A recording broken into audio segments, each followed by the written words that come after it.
Atos 2, 22 diz assim: Israelitas, ouçam estas palavras. Jesus de Nazaré foi aprovado por Deus diante de vocês por meio de milagres, maravilhas e sinais que Deus fez entre vocês por intermédio dele. Como vocês mesmos sabem, este homem foi entregue por propósito determinado e pré-conhecimento de Deus. E vocês, com a ajuda de homens perversos, o mataram, pregando-o na cruz. Mas Deus o ressuscitou dos mortos, rompendo os laços da morte, porque era impossível que a morte o retivesse. A respeito dele, disse Davi: eu sempre vi o Senhor diante de mim, porque ele está à minha direita, não serei abalado. Por isso meu coração está alegre e a minha língua exulta. O meu corpo também repousará em esperança. Porque tu não me abandonarás no Hades, nem permitirás que o teu santo sofra decomposição. Tu me fizeste conhecer os caminhos da vida e me encherás de alegria na tua presença. Esta é a palavra de Deus. Hoje quero lhes falar sobre o terceiro vilão da Páscoa. Como você sabe, nós estamos, nesses dias de Páscoa, fazendo uma caminhada.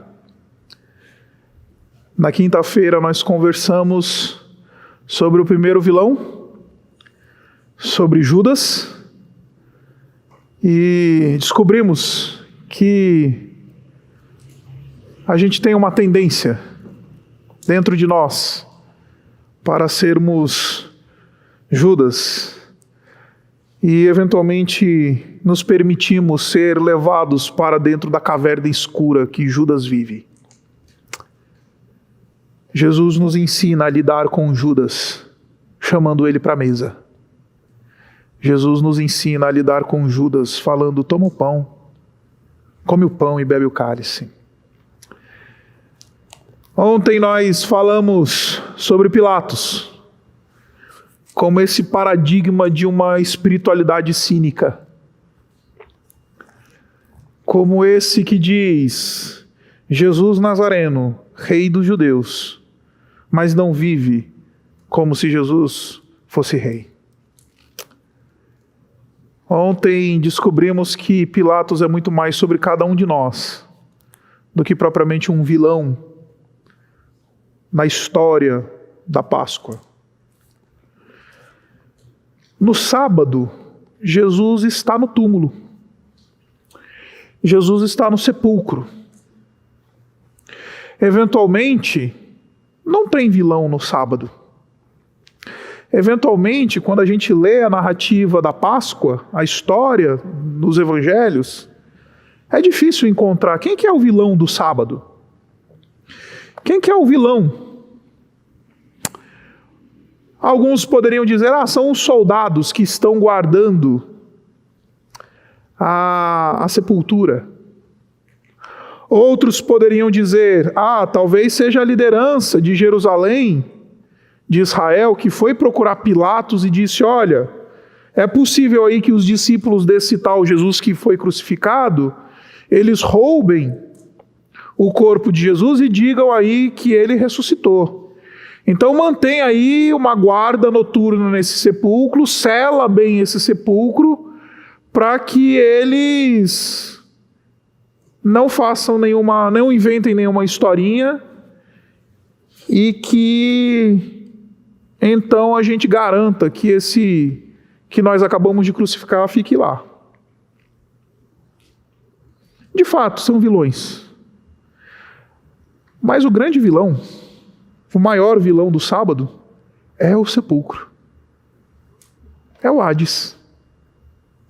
O vilão do sábado é o Hades. Essa expressão Hades, ela é uma expressãozinha na Bíblia muito, muito, muito mal interpretada.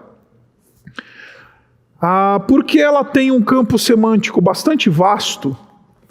Hades pode significar sepulcro, mas também pode significar inferno, também pode significar doença, pode significar morte, pode significar letargia da alma, depressão. Pode significar uma série de coisas. Só que nesse texto que a gente acabou de ler, o apóstolo Pedro ele decide usar essa expressão referindo-se ao sepulcro. E eu não sei se você está por dentro do que está acontecendo aqui em Atos no capítulo 2, mas eu queria rapidamente refrescar a sua memória. Atos 2 fala para nós da descida do Espírito Santo. Não sei se você se lembra, mas o próprio Senhor Jesus Cristo, antes de morrer e depois que ele ressuscitou, ele disse para os discípulos que eles deveriam permanecer em Jerusalém até que se cumprisse a promessa do derramamento do Espírito Santo. Até que ele cumprisse a promessa que ele mesmo tinha feito aos discípulos de que ele mandaria um outro Consolador, um outro Paráclito. Então os discípulos foram para Jerusalém e esperaram lá em Jerusalém. E quando eles estavam reunidos em Jerusalém, você conhece a história, a promessa se cumpre, o Espírito Santo é derramado. E acontece aquela cena maravilhosa em que todos os que estavam ali, naquele lugar, eles ficaram cheios do Espírito Santo e começaram então a falar em outros idiomas.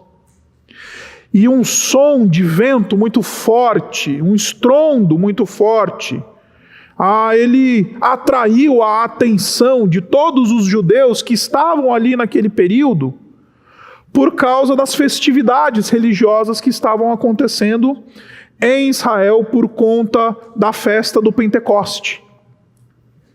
Então, esses homens, eles correram ali para onde estavam reunidos os primeiros cristãos, e eles começaram, alguns, a ficar surpresos, porque eles estavam ouvindo aqueles homens galileus, aqueles homens israelitas, falando e proclamando as maravilhas do Senhor em outros idiomas.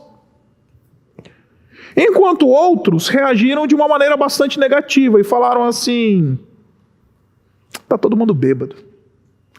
O que está acontecendo aqui é um auê gospel. O que está acontecendo aqui é um movimento espúrio.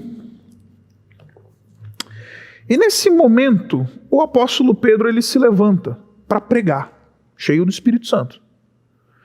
E ele prega o sermão que talvez tenha produzido mais conversões na história do cristianismo.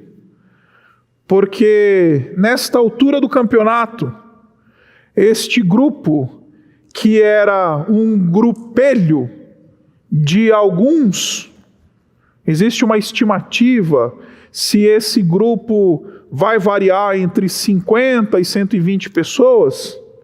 Depois deste sermão, o texto fala para nós que as pessoas creram, e no versículo 41 do capítulo 2, ele diz assim: os que aceitaram a mensagem foram batizados, e naquele dia houve um acréscimo de cerca de 3.000 pessoas. Você consegue imaginar um homem pregar pelo poder do Espírito Santo e 3.000 pessoas imediatamente se converterem? Aquela comunidade que devia ser de mais ou menos umas 120 pessoas, se tornou uma comunidade de 3.000, do dia para a noite. Eu não queria ser pastor dessa igreja, que cresce de 100 para 3.000 de um dia para o outro. Nesse sermão, Pedro vai defender a ressurreição do Senhor Jesus Cristo. E ele vai botar na conta dos israelitas, como a gente acabou de ler. Ele está se dirigindo a esses críticos daquele movimento que está acontecendo, e ele vai defender e vai pregar o Evangelho, e pregar o Evangelho significa falar da morte e da ressurreição do Senhor Jesus Cristo. E quando ele está defendendo a ressurreição do Senhor Jesus Cristo, ele faz uma citação do Antigo Testamento, Salmo de número 16. E ali, nessa citação, é quando ele usa a palavra Hades para se referir ao sepulcro. Porque a palavra que aparece lá no Antigo Testamento, no livro dos Salmos, é a palavra Sheol, que também pode ser traduzida como inferno, que também pode ser traduzida como, enfim, sepulcro, que também pode ser traduzido como lugar dos mortos. Tem também uma dimensão bastante grande. Sheol comunica aquela ideia da boca do vulcão. Versículo 27, então ele diz: porque tu não me abandonarás no sepulcro. E o argumento do Pedro é muito simples. Jesus ressuscitou, porque havia uma promessa sobre Jesus, lá nos Salmos, dizendo que quando o filho de Davi morresse, ele não seria abandonado no sepulcro. E a gente normalmente lê esse texto e a gente fala, tá vendo? Olha, glória a Deus, né? Jesus não será abandonado no sepulcro. E a gente foca no não abandonamento de Jesus. Mas a gente esquece de entender que Jesus, ele está no sepulcro. Ele é alguém que foi colocado no sepulcro. Aparentemente abandonado no sepulcro. E essa é a sensação do sábado de aleluia. Jesus está no sepulcro. Qual que é o vilão do sábado de aleluia, do sábado do silêncio, sábado santo? É o sepulcro. É onde colocaram Jesus para tentar deixar ele lá, abandonado por Deus. O sepulcro é o grande vilão. Hades é o vilão do sábado santo. E hoje eu quero lhes falar do sepulcro em pelo menos 3 dimensões. A primeira delas é a dimensão do sepulcro como este ambiente que é um ambiente de antônimo da morte. Desculpa, da vida. Ou seja, o sepulcro é o antônimo da vida. O sepulcro é onde a gente coloca aqueles que morreram. O sepulcro é o ambiente, ou é um palco, onde a morte, ela se torna palpável. Porque acredite, meus irmãos, nós não cremos na morte como um ente, na fé cristã, como um ser que existe na criação. A morte, do ponto de vista ontológico, como as pessoas falam por aí, ela não é aquele espectro de capuz que tem um facão na mão, né, uma foice na mão, que vai visitando as pessoas nos hospitais. E a gente fala, tá ali a morte, né? É aquele espectro, né, aquele vulto que põe um capuz preto, vai com a foice na mão encontrar os que vão morrer. Aí a morte vem e fala assim, ó, chegou tua hora. Vou te levar. Porque a morte não é um ente, não é uma pessoa. Nesse sentido, a morte ela não existe.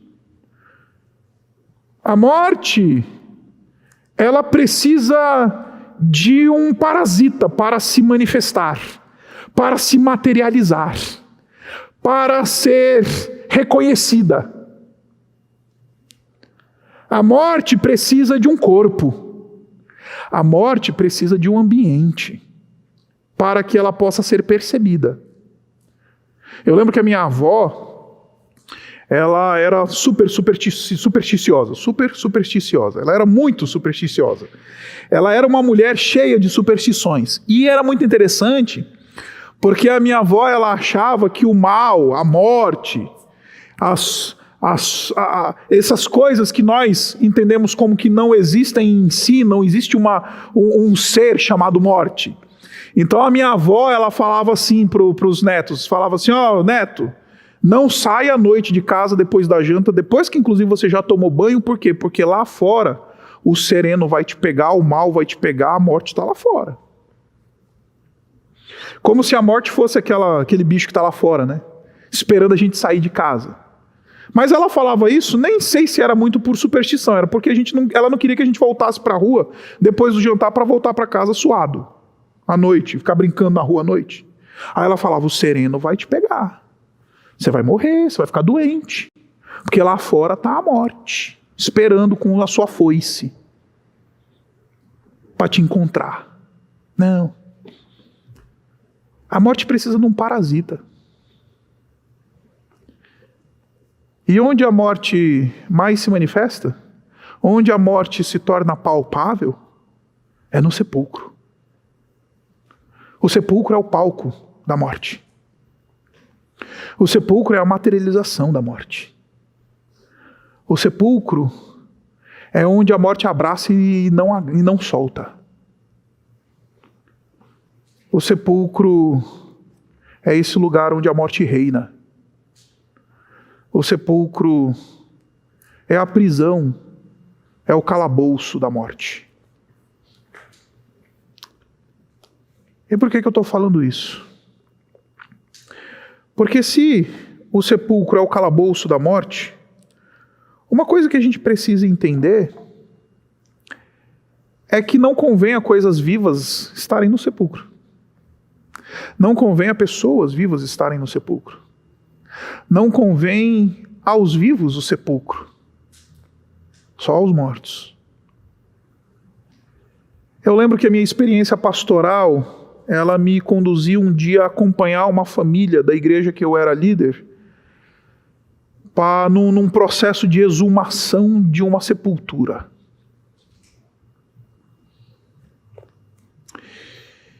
E então foi um oficial de justiça, porque eu não sei se você sabe, mas um oficial de justiça precisa validar o processo da abertura de um túmulo, precisa ter uma ordem judicial, porque acredite, túmulos eles estão protegidos pela lei. Então tinha a ordem judicial, tinha a família, e a família ficou meio assim, achando que a morte ia sair do sepulcro, falou, pastor, vai com a gente. Porque se acontecer alguma coisa lá, você estende a mão E aí eu fui com essa família. E foram fazer o processo de exumação daquele cadáver. E eu lembro que bastou abrir a tampa. Ali está o reino da morte. O sepulcro é onde a morte se manifesta. O sepulcro é onde a morte se torna palpável e material. O sepulcro é onde a morte canta, brinda. O sepulcro é onde a gente vê a materialização de algo que não existe em si. Bastou abrir a tampa e tive uma experiência real com a morte. Outra experiência difícil que tive foi sepultar os meus pais, mortos por Covid. Talvez uma das experiências mais difíceis que já tive em toda a minha vida. Ver um caixão descendo o sepulcro. E pior, não é ver o caixão descer o sepulcro, é ver os coveiros selarem o sepulcro. Teu pai desce dentro de uma caixa de madeira. E isso dói, mas dói muito mais ver um sepulcro selado. Jesus está num sepulcro selado. Jesus está lá dentro. E o sepulcro está tentando manter ele na morte. O sepulcro trabalha duramente para mantê-lo na morte. O sepulcro trabalha duramente para que ele mantenha-se morto. O sepulcro atua como um movimento para manter Jesus onde ele está. Agora, quero lhes falar também de sepulcro como uma espécie de vazio existencial. Porque sepulcro também é símbolo de um vazio. É possível estar vivo e viver uma vida sepulcral. É possível ser um indivíduo que está gozando de saúde perfeita e ainda assim viver como se estivesse definhando dentro de um sepulcro. É possível ter a saúde de um atleta e estar vivendo uma vida sepulcral, definhando dentro de um sepulcro. Sepulcro não é só antônimo da vida. Sepulcro também é símbolo de vazio existencial. Porque no sepulcro não tem mais direção, né? Quem está no sepulcro não sonha. Quem está no sepulcro não planeja. Quem está no sepulcro não fala, vou fazer uma dieta. Quem está no sepulcro não diz, vou terminar a faculdade. Quem está no sepulcro não planeja as férias do meio do ano, lá no friozinho de Campos do Jordão. Quem está no sepulcro não tem perspectiva. E é possível gozar de vida física, mas viver uma realidade sepulcral, porque foram tomadas as perspectivas, as expectativas. Uma das coisas que mais me incomodaram, acredite, que mais me incomodaram quando eu passei perto da morte, foi cogitar a possibilidade de não ver a minha filha crescer. Confesso para vocês que estava bem tranquilo em relação à Igreja Batista Urbana. Sabia que vocês iam ficar bem. Sabia que já tinha curtido bastante. Graças a Deus, eu e Isabela, nos primeiros anos do nosso casamento, a gente curtiu e se curtiu bastante. A gente se curte até hoje, mas nos primeiros anos do nosso casamento, a gente se curtiu bastante. Então eu falei, vou deixar a minha mulher. Sorte a dela, que vai ficar viúva jovem, formada, vai receber um belo de um seguro de vida e rica, e vai poder tocar a vida dela. Mas o que me incomodava era saber que na sepultura eu não veria minha filha crescer. O que me incomodava era saber que a minha filha ia crescer e eu não ia ver isso. Que minha filha não ia poder virar para mim como ela faz hoje e me atrapalhar na minha mesa quando eu estou sentado tentando trabalhar. Isso é falta de perspectiva, gente. Isso é vazio existencial. Isso é sábado do silêncio. Isso é vida que não vale a pena ser vivida. E meus irmãos, uma coisa que a gente pode ponderar nessa reflexão sobre o Hades, o sepulcro, é uma coisa muito simples. É que quando a gente olha para esse texto, o texto diz assim: tu não me abandonarás no sepulcro. Porque o sepulcro, enquanto vazio existencial, é esse lugar de abandono, né? É esse lugar onde eu estou só. É esse o lugar da ausência da companhia. É esse lugar onde a carne fica pútrida. É esse lugar onde a frieza do sepulcro nos consome. O sepulcro é o lugar do abandono. É onde a gente deixa o resto do que sobrou daquele que antes estava vivo para deixar de existir.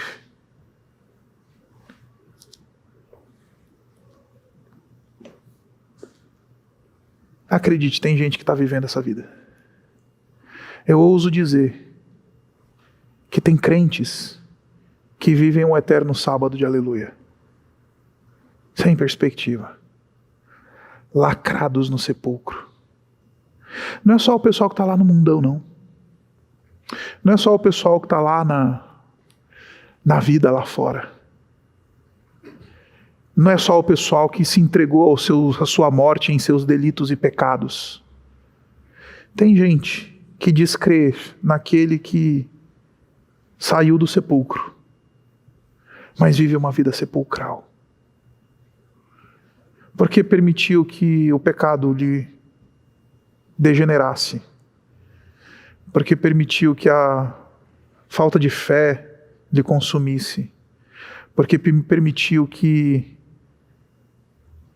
a ausência da luz de Cristo na sua própria vida lhe dominasse. E aí vive na sepultura. Aí fica lá, eternamente no sábado de aleluia, sem nunca encontrar o domingo pela manhã, sem nunca encontrar a luz do raiar do domingo, sem nunca encontrar a esperança que vem com o primeiro raio de luz da manhã. No sábado de aleluia, a gente encontra o sepulcro. Mas ao encontrar ao sepulcro, a gente precisa desesperadamente colocar em nós um sentimento de expectativa. Porque o sepulcro não pode ser o fim. E graças a Deus, porque o sepulcro não é o fim. Mas aqueles que não se encontraram com Cristo, eles estão para sempre no sábado do silêncio. Aqueles que não permitiram que Jesus lhes tire desse sepulcro, desse vazio existencial, da sua morte em seu delito e pecado, esses ficam lá no sepulcro. O inimigo da nossa alma, o inimigo da nossa vida, o inimigo da nossa existência, o parasita da nossa alma, o parasita da nossa fé e da nossa existência. Por isso, a gente reconhece o sepulcro como inimigo no sábado do silêncio. Mas mais do que reconhecer o sepulcro como inimigo, é encher o coração de expectativa, porque o sol vai raiar daqui a pouco. Esse é o terceiro ciclo da vigília do silêncio. Esse é o terceiro ciclo da vigília em que a gente lamenta que a morte está dançando no sepulcro do Senhor Jesus. Por nossa causa. Por causa do meu e do seu pecado. Então, quando a gente chega diante do sepulcro, a gente precisa ler Jó, no capítulo 19, versículo 25. Jó 19, 25 diz assim: eu sei que o meu Redentor vive, e que no fim se levantará sobre a terra. Eu sei que o meu Redentor vive, e que no fim se levantará sobre a terra. A frieza do sepulcro do sábado à noite, ele precisa nos indignar, precisa nos advertir sobre o tipo de vida que a gente anda vivendo. Ele precisa nos fazer refletir profundamente sobre as vidas sepulcrais que a gente tomou para nós. Mas mais do que isso, o sepulcro precisa nos gritar a necessidade de um Redentor que vai sim, essa é a nossa expectativa. O Redentor vai se levantar sobre a terra. O Redentor, ele vai acordar de manhã. O Redentor, ele vai reivindicar a justiça. Então, no sábado do silêncio, é a gente olhar para Jesus e falar: estamos aguardando, Jesus. Estamos aguardando, indignados com o sepulcro, mas esperançosos com o raiar do domingo.